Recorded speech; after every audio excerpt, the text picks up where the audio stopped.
अफगानिस्तान के नंगरहार और पक्तिका प्रांतों में पाकिस्तान के हवाई हमलों ने एक बार फिर से मौत और तबाही का मंजर फैला दिया।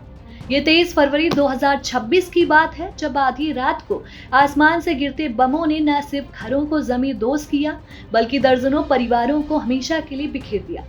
पाकिस्तान का दावा है कि ये हमले आतंकवादियों के ठिकाने पर किए गए, जिसमें करीब 80 लोग मारे गए। लेकिन अफगानिस्तान की तालिबान सरकार और स्थानीय निवासी इसे बेगुनाह नागरिकों पर हमला बताते हैं। मस्जिदें तोड़ी गई, मदरसे तबाह हुए और मृतकों की संख्या इतनी ज्यादा थी कि कब्रें खोदने के लिए जेसीबी मशीनों का इस्तेमाल करना पड़ा। ये कहानी उन बिलखते अफगानों की है जिन्होंने अपनों को खोया और अब सिर्फ आंसुओं के सहारे जी रहे। कहानी की शुरुआत होती है नंगरहार प्रांत से, जहां नजाकत खान नाम के एक व्यक्ति का परिवार रात के अंधेरे में मौत की चपेट में आ गया। नजाकत बताते हैं कि अचानक धमाके की आवाज आई, धुआं फैल गया और पूरा कमरा अंधेरा हो गया। उनका बेटा चिल्लाया, अब्बा मुझे चोट लगी है। जब नजाकत उसके पास पहुंचे तो दीवारें गिरने से खुद भी घायल हो गए।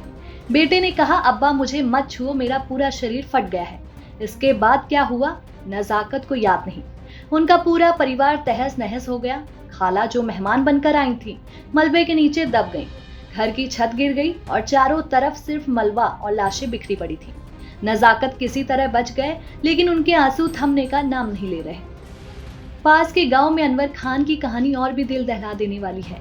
उन्होंने बताया कि हमले में 5 लोगों की लाशें अभी तक नहीं मिली। शहीदों में से एक उनका पड़ोसी था, एक गरीब किसान जो खेतीबाड़ी करके परिवार चलाता था। अनवर कहते हैं, वह बहुत मेहनती था, उसके साथ बहुत अन्याय हुआ है। धमाके के बाद गांव वाले एक दूसरे से संपर्क करने लगे, लेकिन जगह साफ होने पर पता चला कि पूरा घर तबाह हो चुका है। मिट्टी के बने घर जमींदोज हो गए और मलबे में इंसान, जानवर और सामान सब कुछ दब गए। लाशों की संख्या देखकर गांव वालों को जेसीबी से कब्रें खोदनी पड़ी। लोग पाकिस्तान के खिलाफ गुस्से से भरे हैं, लेकिन बेबस हैं, कुछ कर नहीं सकते। अब चलते हैं पक्तिता प्रांत के औरगन जिले में, जहां रविवार रात को एक रिहायशी घर पर बमबारी हुई। अब्दुल्ला जान नाम के एक व्यक्ति ने अपना दर्द साझा किया। आधी रात को एयरक्राफ्ट आया और घर पर बम गिराए। घर खाली था, कोई अंदर नहीं था, लेकिन पाकिस्तान ने टीटीपी या दूसरे आतंकियों की मौजूदगी का बहाना बनाकर हमारा सब कुछ तबाह कर दिया। हमें 5 से 6 मिलियन अफगानी का नुकसान हुआ। जिले के गवर्नर मिर्जा अली खान सैयद ने खुद पुष्टि की कि पहला हमला आधी रात को हुआ, फिर सुबह 2 बजे दोबारा। कोई हताहत तो नहीं हुआ, लेकिन घर पूरी तरीके से नष्ट हो गया। बरमल जिले में तो हालात और ज्यादा बदतर हो गए। यहाँ एक मस्जिद और मदरसे को निशाना बनाया गया। स्थानीय निवासी मोहम्मद जुबैर ने बताया कि हालत बहुत खराब थे। औरतें और बच्चे डर से कांप रहे थे। हवा में धूल और धुआं भरा हुआ था। हर तरफ तेज बदबू फैली थी। पड़ोसी घरों के लोगों ने हमें सुरक्षित जगह पर पहुंचाया। नसीम गुल ने कहा, ये हमला बेरहम और क्रूर था। हम इस्लामिक अमीरात से कहते हैं कि ऐसे हमलों को रोकें, क्योंकि ये कई बार हो चुके हैं। लोग बताते हैं कि हमले में कोई भी मिलिट्री बेस या फिर संदिग्ध गतिविधि नहीं थी। फिर भी पाकिस्तान अफगान हवाई क्षेत्र का उल्लंघन कर रहा है।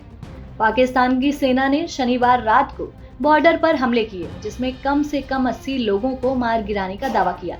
पाकिस्तान कहता है कि ये आतंकवादी थे जो हाल के हमलों के लिए जिम्मेदार थे, लेकिन काबुल ने इस दावे को सिरे से खारिज कर दिया।